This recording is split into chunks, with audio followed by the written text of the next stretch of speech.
ভারতের সঙ্গে পানির ন্যায্য হিসাব বিষয়ে বিএনপির স্থায়ী কমিটির সদস্য আমির খসরু মাহমুদ চৌধুরী বলেছেন, আন্তর্জাতিক আইন অনুযায়ী পানির হিস্সা আমাদের দিতে হবে।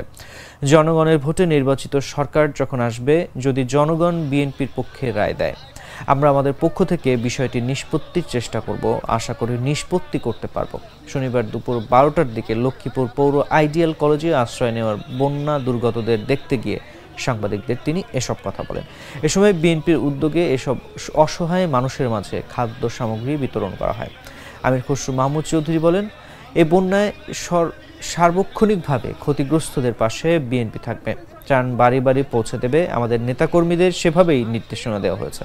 বিএনপি এখন ক্ষমতায় নেই, এরপরও বন্যার্তদের পুনর্বাসনের জন্য বিএনপির পক্ষ থেকে সর্বোচ্চ চেষ্টা করব।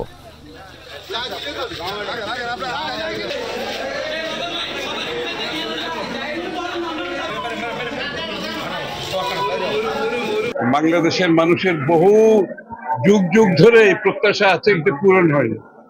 এটা আমাদের পরস্পর স্বার্থ রেখে, পরস্পরের প্রতি সম্মান রেখে এগুলো সমাধান করতে হবে। একচাটিয়াতে কোনো সমস্যা সমাধান হয় না। আর দ্বিতীয় কথা হচ্ছে, আমাদের ভারপ্রাপ্ত চেয়ারম্যান তারেক রহমান সাহেবের নির্দেশে, দেশনেত্রী বেগম খালেদা জিয়ার নির্দেশে এই বন্যা কবলিত এলাকা যেগুলো আছে, একেবারে শুরু করে লক্ষ্মীপুর, নোয়াখালী, ফেনী, যত অঞ্চল আজকে বন্যা কবলিত হয়েছে, তাদের নির্দেশে বিএনপির ভলান্টিয়াররা প্রত্যেক জায়গায় এই মুহূর্তে নিয়োজিত আছে। প্রত্যেকটি এলাকাতে নিয়োজিত আছে, অব্যাহত থাকবে। এদের খাওয়া দাওয়া, এদের কাপড় চোপড় দেখাশোনা থেকে শুরু করে পুনর্বাসনের জন্য আমাদের ক্ষুদ্র ক্ষমতায় যা আছে, আমরা পরিপূর্ণভাবে সেটা করতে যাচ্ছি এবং সেটা আমাদের লোকজনরা করছে। এই ধারা অব্যাহত থাকবে।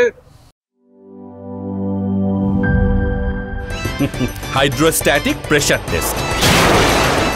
আরে পাইপ তো ফ্যান্টাস্টিক। Impact test. দেখেন কত চাপ নেয়, প্রেসার যতই হোক এই পাইপ ভাঙবে না। মাটির 1250 ফুট পর্যন্ত গভীর চাপ নিতে পারে আরএফএল ইউপিভিসি গ্লাস পাইপ। পাইপের বস, না কিনলে লস।